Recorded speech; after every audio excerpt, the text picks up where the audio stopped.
O arquipélago de Ilhas de Madeira e o arquipélago das Ilhas Açores, ali do Atlântico Norte, era um local estratégico para Portugal dominar. Esse arquipélago de ilhas eram desabitados, eram densamente preenchidas por florestas desabitadas, e dominando essas regiões, Portugal adquiria um trampolim para a costa noroeste ali do norte da África. Tendo esse ponto intermediário, ficou mais fácil a navegação pelo litoral norte da África até chegar ao sul, onde ficava o Cabo das Tormentas. É nas Ilhas Madeira e Açores que vão começar os primeiros experimentos com cana-de-açúcar. Por quê?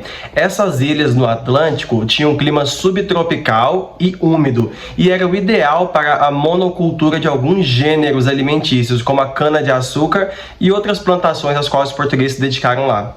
Esses gêneros eram plantados lá por fazendeiros vindos de Portugal, e eles eram revendidos e exportados para Portugal.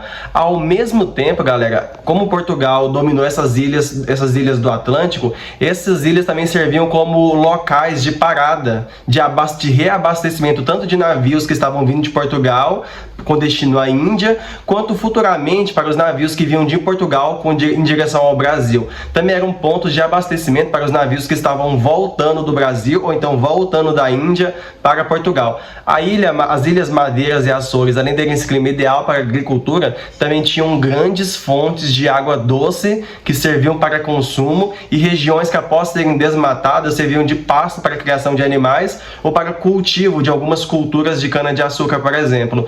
Foram enviados para essas ilhas alguns membros da pequena nobreza portuguesa, que ganharam o poder político de administrar várias terras num sistema parecido com as capitanias hereditárias que viram no Brasil, e esses nobres que dividiram as terras entre si incentivaram a vinda de portugueses que adquiriram várias porções de terra para a criação de animais ou cultivo de alguns gêneros alimentícios para revender a Portugal.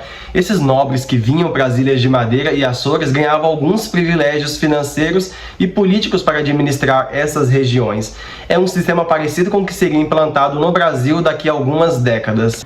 Em 1488, a frota portuguesa liderada por Bartolomeu Dias conseguiu um grande feito: ultrapassou a África do Sul, naquela região de transição do Oceano Atlântico para o Oceano Índico. Ele havia atravessado o chamado Cabo das Tormentas, uma região muito complicada para os navegadores conseguirem atravessar. Após ele atravessar o Cabo das Tormentas, aquela região passou a se chamar Cabo da Boa Esperança, atualmente conhecida como a cidade do Cabo, na África do Sul, que daqui a algum tempo vai ser colonizada pelos holandeses. Mas foi em 1498, ou seja, 10 anos depois dessa façanha, que a tropa liberada por um outro português, Vasco da Gama, chega à Índia, na região de Calicut, finalmente concretizando o grande objetivo dos portugueses. Galera, a política econômica que fazia com que os reis de Portugal patrocinassem essas grandes navegações para a Índia era o chamado de mercantilismo, no qual o Estado intervinha fortemente na economia, protegendo seus comerciantes para obter, a partir disso, fortes rendas. Dentro dessa política econômica mercantilista, existiu o princípio da balança comercial favorável, que é o princípio de você comprar o mais barato possível um produto e revendê-lo de forma mais cara possível. Era esse o objetivo dos comerciantes portugueses ao chegarem na região de Calicut, na Índia, e depois na China e em outras ilhas do sudoeste asiático. Eles queriam comprar as especiarias, tecidos, temperos a preços relativamente baratos e revendê-los a níveis caríssimos na Europa. Alguns autores falam que as especiarias trazidas para Portugal já na expedição de Vasco da Gama foram vendidas a um preço 6.000% maior do que o preço que eles pagaram lá na Índia. Então essa expedição trouxe um retorno financeiro extraordinário para os comerciantes que fizeram parte dela e para o Estado, que acumulou o lucro taxando essas vendas. Outro princípio do mercantilismo era o metalismo. O Estado seria mais rico quanto mais ele acumulasse metais preciosos, como o ouro e a prata. No século XVIII, alguns economistas, como Adam Smith, que futuramente vai ser conhecido como um dos expoentes do liberalismo, vão criticar essa noção de política econômica do metalismo. Mas isso é um assunto mais pra frente. Em Lisboa, a capital de Portugal, existia a chamada Rua Nova dos Mercadores, que era um grande polo comercial. Era uma rua onde os principais mercadores portugueses, a alta burguesia portuguesa, expunha suas mercadorias que eram compradas pela elite portuguesa. Eles praticamente disputavam entre si para ver quem ia conseguir conseguir comprar primeiro essas mercadorias que faziam a renda dos grandes mercadores. Os portugueses também se preocupavam em encontrar ouro porque era a matéria-prima das moedas utilizadas no comércio tanto com os asiáticos quanto entre eles. O grande historiador brasileiro Boris Fausto, que infelizmente faleceu recentemente aqui no Brasil, fez um estudo sobre as razões das especiarias serem tão procuradas pelos portugueses e outros europeus. Isso se devia ao fato de não haver na Europa formas de condicionar os alimentos. Não existia ainda freezers, geladeiras. Quero ler para vocês um trecho do livro História do Brasil de Boris Fausto. O alto valor dos condimentos se explica pelos limites das técnicas de conservação existentes na época e também por hábitos alimentares. A Europa Ocidental, na Idade Média, foi uma civilização carnívora. Grandes quantidades de gado eram abatidos no início do verão, quando as forragens acabavam no campo. A carne era armazenada e precariamente conservada pelo sal, pelo fumo ou simplesmente pelo sol, o hábito de secar a carne para aumentar sua durabilidade. Esses processos alimentares, usados também para conservar o peixe, deixavam os alimentos intragáveis e a pimenta servia para disfarçar a podridão. Os condimentos representavam também um gosto alimentar na época, como o café, que bem mais tarde passou a ser consumido em grande escala em todo o mundo, principalmente depois da Revolução Industrial, que o hábito de tomar café se torna uma coisa chique, que vai explicar o porquê do Brasil ter prosperado tanto a exportação de café no século XIX. Ouro e especiarias foram, assim, bens sempre muito procurados nos séculos XV e XVI, mas havia outros como o peixe e a carne, a madeira, os corantes, as drogas medicinais e, pouco a pouco, um instrumento dotado de voz, os escravos africanos. Não importava para os portugueses apenas colonizar regiões como o Brasil e chegar às Índias. Outra coisa que vai financiar a riqueza dos comerciantes portugueses, galera, era o domínio das rotas comerciais. O domínio das rotas comerciais do Atlântico ao Índico. Tanto é que essas expedições eram muitas vezes expedições militarizadas que combateram de forma militar a presença de outros navegadores muçulmanos, africanos, italianos do Oceano Atlântico ao Índico, galera. O domínio e monopólio dessas rotas é um dos grandes responsáveis pelo enriquecimento dessas elites naquela época, porque dava a elas também, galera, uma espécie de monopólio da compra desses produtos em determinada região. A Espanha, por outro lado, não podia ficar para trás de Portugal, seu grande concorrente. Em 1488, os reis da Espanha, Fernando e Isabel, decidiram patrocinar a expedição de um italiano genovês, Cristóvão Colombo. O Colombo tinha uma ideia diferente dos portugueses. Enquanto os portugueses acreditavam que seria possível chegar à Índia circunnavegando o continente africano, Colombo, que havia se baseado em alguns mapas da Antiguidade Clássica, nos mapas da geografia ptolomaica dos gregos antigos, trouxe para os espanhóis a ideia de que a Terra talvez pudesse ser esférica e não plana. E se a Terra fosse esférica, seria possível então você chegar na Ásia navegando a oeste, contornando o planeta Terra. Se a embarcação saísse no rumo do oeste, ao dar a volta no planeta Terra, a embarcação consequentemente chegaria no Oriente, no leste do planeta. Chegando no leste do planeta, eles conseguiriam chegar na Ásia, na Índia, na China, ou então no Japão, que naquela época era chamado de Ilha de Cipango. A ideia foi fortemente criticada por alguns setores mais conservadores da sociedade espanhola, que não acreditavam na ideia de que a Terra não fosse plana e sim redonda. Mas os reis da Espanha estavam suficientemente convencidos por Colombo e patrocinaram sua empreitada. A ideia de Colombo estava correta. De fato, a Terra era esférica e navegando a oeste seria possível dar a volta no planeta e chegar na Ásia em menos tempo do que dando a volta no continente africano inteiro.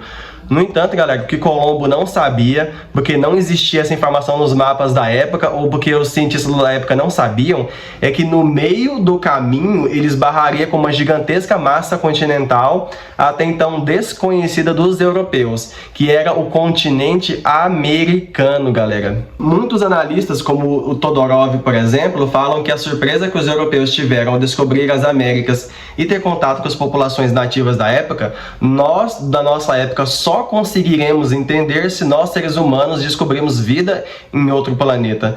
Primeiro porque a América, o descobrir a América era equivalente a descobrir um outro planeta, porque não estava nos mapas e no conhecimento das pessoas da época. E descobrir os habitantes dessas outras regiões com costumes e modos de vida tão diferentes e com um idioma tão diferente, só seria equivalente hoje em dia se descobríssemos vida em outro planeta. Porque todo aquele imaginário medieval, porque a maioria dos homens, como Colombo, ainda eram homens com uma mentalidade medieval, de que a Terra só poderia ser plana, de que não seria possível encontrar vida fora dos mapas já desenhados na época, de que não seria possível encontrar uma região onde houvessem pessoas, por exemplo, que nunca tivessem ouvido falar do cristianismo, que teoricamente deveria já ser conhecido por todos os povos do mundo. Então, em 1492, galera, meados do século XV, Colombo chega na região que hoje em dia é o Caribe, o Mar do Caribe, que é onde está o Haiti, São Domingos, Cuba, por exemplo. Mas Colombo, que era um homem ainda com uma mentalidade fortemente medieval, não acreditava que ele havia chegado numa massa continental desconhecida dos mapas da época. Quando ele chegou nas ilhas do Caribe, ele achou que estava chegando nas ilhas da Malásia. Mas Colombo havia subestimado o tamanho do planeta, achando que chegaria facilmente nas Índias, circulando o planeta Terra, e que a Índia estaria numa região próxima da que hoje seriam os Estados Unidos. Ele achou que essas ilhas do Caribe, aqui na América em que ele havia chegado, era chamada Península da Malásia, ou Península Malaca. Ele achava que estava perto de Singapura, Malásia, Tailândia, que seria essa regiãozinha composta de uma península e de algumas ilhas que você cruza antes de chegar na Índia. Mas logo os espanhóis descobririam que era uma região completamente nova. A primeira ilha em que Colombo chegou foi na ilha de Guanahai, hoje conhecida como a região das Bahamas, que está ali no Caribe, na chamada região do Mar das Caraíbas.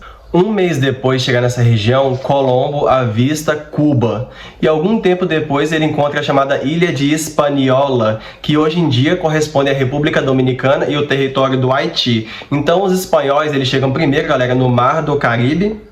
Lá eles fundaram uma pequena colônia com 34 homens e em março de 1493 ele voltou à Espanha, trazendo com ele alguns indígenas na condição de cativos, algumas amostras de ouro e algumas especiarias colhidas ali no Caribe.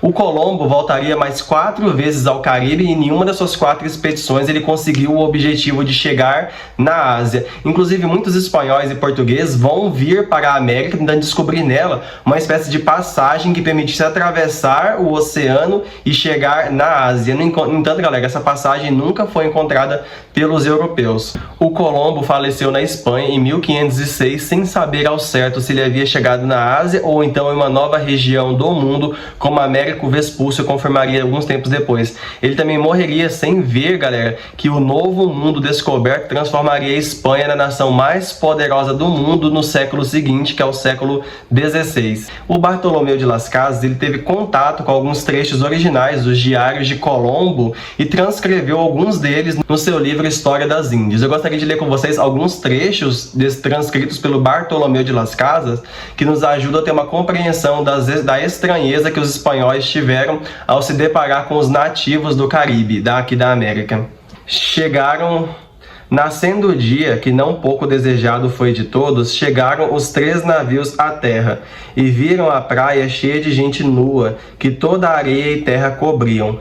Esta terra era uma ilha de 15 léguas de comprimento, um pouco maior, um pouco mais ou pouco menos, toda baixa, sem montanha alguma, com uma horta cheia de arvoredos verdes. Ansioso para desembarcar em terra, o almirante e toda a sua gente queria ver aquela gente que, por sua vez, não estavam menos interessados em vê-los desembarcar. Ou seja, tanto os nativos ali estavam curiosos para ver os espanhóis, quanto os espanhóis curiosos para ver os nativos. Tirou o almirante a bandeira real e 2 capitães. O Colombo tirou uma grande bandeira da Espanha para colocar ali na terra, para meio que dizer que aquelas possessões agora eram espanholas. E os 2 capitões, bandeiras da Cruz Verde, que o almirante levava em todos os navios como uma divisa. com um F, que significa o rei Dom Fernando, e um I pela rainha Isabel.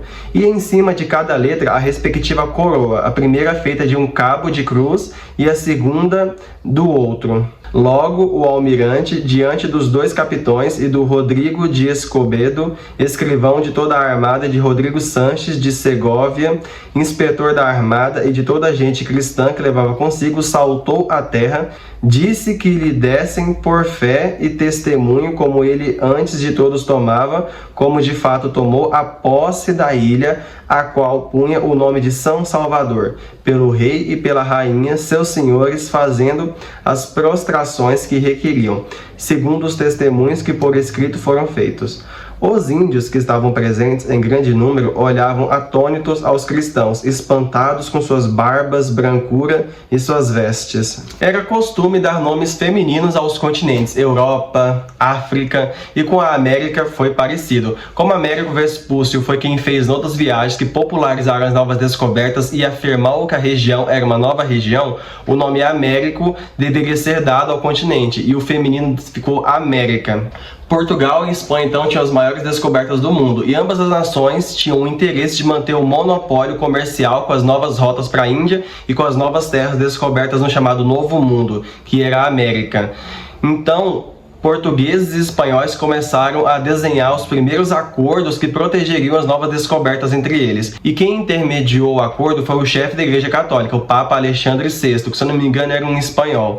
E a primeira tentativa de dividir as novas descobertas entre as duas superpotências da época, Portugal e Espanha, foi a chamada Bula Intercoeteira de 1493. Se vocês têm alguns conhecimentos de geografia, vocês falam que o mundo costuma ser recortado em linhas imaginárias, os paralelos e os meridianos, né? Sendo, por exemplo, a linha do Equador um grande paralelo e o meridiano de Greenwich um grande meridiano, né? Que divide o mundo em leste e oeste. A primeira divisão do mundo foi feita na Bula Intercoeteira, traçando um paralelo que ficava a oeste das ilhas de Cabo Verde, fazendo com que todos os territórios a oeste de Cabo Verde pertencessem à Espanha e todo o território a leste da linha de Cabo Verde pertencessem a Portugal. Portugal se sentiu prejudicado com essa divisão feita pela Espanha e exigiu um novo acordo que entraria para a história como Tratado de Tordesilhas, de 1494. Esse novo acordo exigia uma nova linha estabelecida a 370 léguas a oeste das ilhas de Cabo Verde. E a Espanha aceitou, porque a 370 léguas a oeste de Cabo Verde, ela ainda teria posse da maior parte dos territórios da América descobertas por ela, e ao mesmo tempo que Portugal manteria o domínio sobre as suas rotas para a Índia. Só que, galera, nessa nova divisão global estabelecida entre Portugal e Espanha, as porções nordeste do Brasil passavam a fazer parte de Portugal. Então, mesmo que Portugal ainda não tivesse conhecimento ou ainda não tivesse chegado no Brasil no ano de 1494, Portugal já sabia que tudo que tivesse naquela região ali, a 370 léguas a oeste de Cabo Verde, pertenceriam a ele. Então, galera, é um erro dizer que Portugal não sabia que aquelas regiões pertenciam a ele pelo novo Tratado de Tordesilhas feito em Portugal e Espanha. E foi assim que, voltando para aquilo que eu falei, em 1500, uma frota saindo da praia de Restelo, em Lisboa, em Portugal, saiu de lá em 9 de março de 1500, com destino às Índias, e acabou chegando no Brasil. Essa frota, que tinha alguns frades, funcionários públicos portugueses, soldados, como por exemplo o fidalgo Pedro Álvares Cabral, estavam tentando chegar à Índia pela rota aberta por Vasco da Gama alguns anos antes. E nessa tentativa de chegar à Índia, eles resolveram parar nas possessões portuguesas já conhecidas aqui na América para fazer uma pausa antes de chegar nas Índias. Os portugueses desembarcaram na região de Porto Seguro, na Bahia, próximo ao Monte Pascoal, reabasteceram os seus navios e foram novamente em direção às Índias. Uma das embarcações, voltou a Portugal comunicando sobre as novas regiões, assim, tecnicamente descobertas, que estavam ali no sul da América, no Brasil, no caso. As novas regiões foram chamadas de Terra de Vera Cruz ou então Terra de Santa Cruz. O historiador Ronaldo Vaifas, que inclusive ganhou da Biblioteca Nacional o Prêmio Literário em 2009, fez um estudo dizendo que vários historiadores do passado diziam que as terras da América do Sul, hoje chamadas de Brasil, já eram conhecidas de um ou outro navegadores, o que coloca em xeque a teoria da total casualidade da chegada dos portugueses aqui. E, assim, eles não sabiam certamente o que tinha aqui, mas já sabiam que existia alguma massa de terra aqui que pertencia a eles pelo Tratado de Tordesilhas. O que eles também nunca imaginaram é que o Brasil se tornaria sua mais rica possessão ultramarina nos próximos séculos.